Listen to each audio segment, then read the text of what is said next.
सच्चिदानंद भगवान की जय। श्री राम जय जय राम। श्री राम जय जय राम। श्री राम जय जय राम। श्री राम जय जय राम।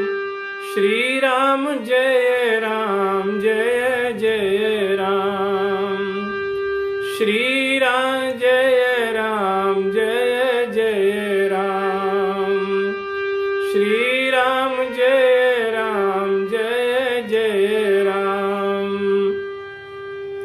सच्चिदानंद भगवान की जय। घर के लोग हम सबको बचपन से ही सुबह जल्दी उठने की बात सिखाते रहे, तो सबके दिमाग में ये प्रश्न चलता रहता है कि सुबह जल्दी उठने से होता क्या है। कई लोग पूछते हैं, आप लोग कहते हो, पुराने लोग कहते हैं ब्रह्म मुहूर्त में उठना चाहिए, तो ब्रह्म मुहूर्त में उठने से क्या होता है? अब हम दोनों दृष्टि से अगर विचार करें, भौतिक दृष्टि से और आध्यात्मिक दृष्टि से, तो दोनों ही दृष्टि से इस बात का समर्थन किया गया है महाराज। भौतिक दृष्टि से अगर देखें तो हम चाहते क्या हैं? स्वस्थ रहना चाहते हैं, हेल्दी रहना चाहते हैं और संपत्ति खूब हो हमारे पास, ये चाहते हैं। और हम बहुत बुद्धिमान हो, अक्लमंद हो, ये भी हम चाहते हैं। ये तीनों चीजें ऐसी हैं जो त्रिलोकी का हर जीव चाहता है। मनुष्य तो विशेष रूप से चाहता है महाराज कि हम स्वस्थ रहें, हम धनी होके रहें और हम बुद्धिमान होके रहें। मनुष्य मात्र की इच्छा है। कौन ऐसा है संसार में जो इन तीनों को इनकार करेगा? ऐसा नहीं चाहेगा। और इसके लिए कर भी रहा है आदमी, जाने क्या क्या काम कर रहा है, बहुत सारे उपाय करता रहता है इसके लिए। हेल्थ के लिए भी तरह तरह के टॉनिक, मेडिसिन, पाउडर लेता है। धन के लिए तरह तरह के पुरुषार्थ, प्रयास, मेहनत करता है रात दिन, और इस खोज में रहता है कि हम सबसे ज्यादा बुद्धिमान हो जाएं तो दुनिया हम अपनी मुट्ठी में कर लें महाराज। पर कैसे संभव होगा? कोई अचूक उपाय, कोई अमोघ अस्त्र है जो हमें इन तीनों दृष्टियों से संपन्न कर दे। तो अंग्रेजी की एक कहावत आप सबने भी सुनी होगी, early to bed and early to rise makes a man healthy, wealthy and wise. ये अंग्रेजी की कहावत है। हमारा आधुनिक जगत जिसको कहें, भौतिक जगत, भौतिक साइंस जिसको कहते हैं हम, ये भी ये मान रहा है कि अगर आदमी जल्दी सो के और सुबह जल्दी उठता है, माने ब्रह्म मुहूर्त में उठता है।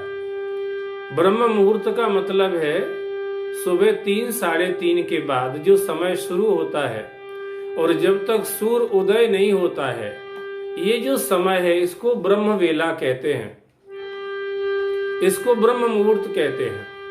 इसके पहले की जो वेला है, जो रात के 9 बजे से ही लगभग शुरू हो जाती है और 11 बजे के बाद तो वो अपने पूरे चरम पर होती है, उसको आसुरी मुहूर्त कहते हैं, उसको आसुरी बेला कहते हैं।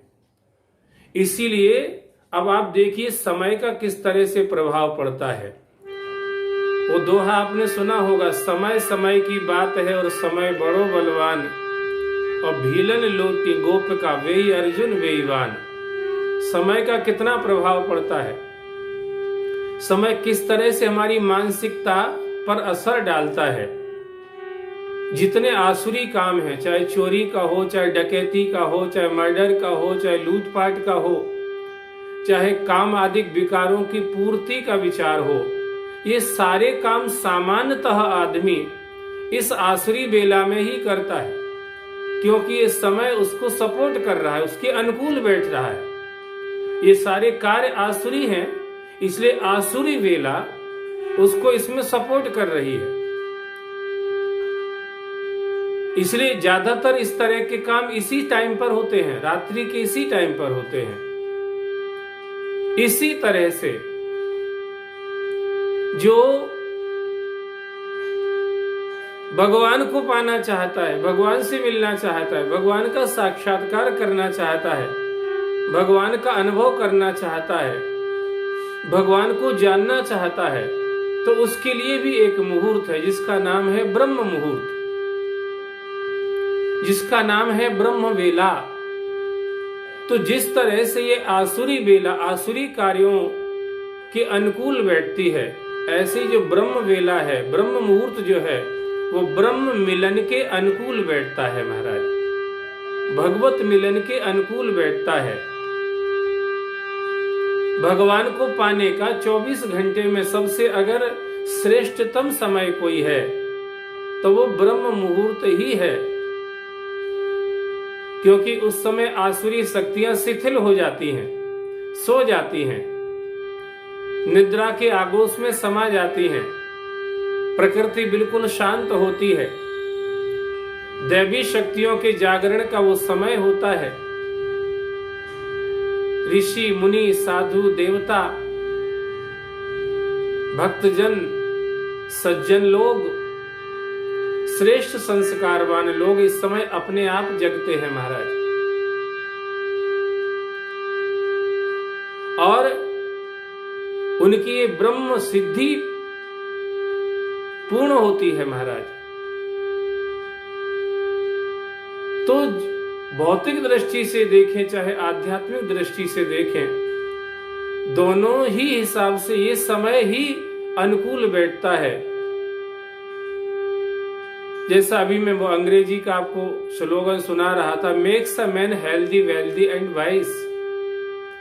ब्रह्म मुहूर्त में जब आदमी उठता है और बैठ करके ब्रह्म का ध्यान करता है, भगवान श्री कृष्ण की दिनचर्या में ये लिखा हुआ है श्रीमद् भागवत में, भगवान ब्रह्म वेला में उठ करके बैठ जाते आसन लगा के, शरीर को सीधा करके, और जो अविनाशी तत्व है उसका ध्यान करते महाराज। इसीलिए वो द्वारिका के राजा भी रहे, उनसे ज्यादा बुद्धिमान संसार में कोई नहीं, जो सारे संसार से उन्होंने अधर्म को खत्म कर दिया। द्वारका जैसा सुख भोग भी जिनको मिला, संपत्ति जिसको कहते हैं, और जहां आदमी 100 साल नहीं जी पा रहा है इस संसार में, वो 125 साल रह करके गए महाराज। Makes a man healthy wealthy and wise. तो जो इस मुहूर्त में, इस ब्रह्म मुहूर्त में, ब्रह्म वेला में उठता है, उसका स्वास्थ्य भी अच्छा रहेगा, क्योंकि उस समय की जो आबो हवा रहती वो शुद्धतम स्वरूप में रहती है, और उस समय जब वो सांस लेता है इस प्रकृति में, तो उसके शरीर में प्राणवायु जो है वो बढ़ती है, और प्राणवायु शरीर के अंदर शक्ति का संचार करती है, और जब शरीर शक्तिशाली होता है तो आदमी धन दौलत कमाने में भी सामर्थ्यवान हो जाता है। और ये जो प्राणवायु है ये हमारे तंत्रिका तंत्र को भी मजबूत करती है, और उसके कारण से जो हमारी बुद्धि है वो भी सक्रिय होती है, सक्रिय ही नहीं होती है, श्रेष्ठ कार्यों को करने के अनुकूल बन जाती है। इसीलिए ये ब्रह्म मुहूर्त का जो उठना है वो हमें सब दृष्टि से सफल बनाता है, हमारे जीवन को पूर्णतः सफल बनाता है। Makes a man healthy wealthy and wise, early to bed and early to rise. और सबसे बड़ी बात, ये जीवन भगवत साक्षात्कार के लिए ही मिला है, इसलिए जो ब्रह्म मुहूर्त है ये ब्रह्म से मिलन की सर्वोत्तम बेला है, सर्वोत्तम समय है। संत लोग तो ये कहते हैं, जो ब्रह्म दर्शन करना चाहते हैं उनको इस बात को स्वीकार करना पड़ेगा, जिन्होंने ब्रह्म मुहूर्त का दर्शन नहीं किया वो ब्रह्म का दर्शन कैसे भी नहीं कर सकते। इसलिए जिनको भी इस परम सत्य तत्व का भी साक्षात्कार करना है उनके लिए भी सबसे अनुकूल समय ये ब्रह्म मुहूर्त ही है। इसलिए इस ब्रह्म वेला में उठ करके हमें इस परम लाभ को लेकर के अपने इस देव दुर्लभ मनुष्य जीवन को सफल बनाना चाहिए। सभी को बहुत बहुत धन्यवाद।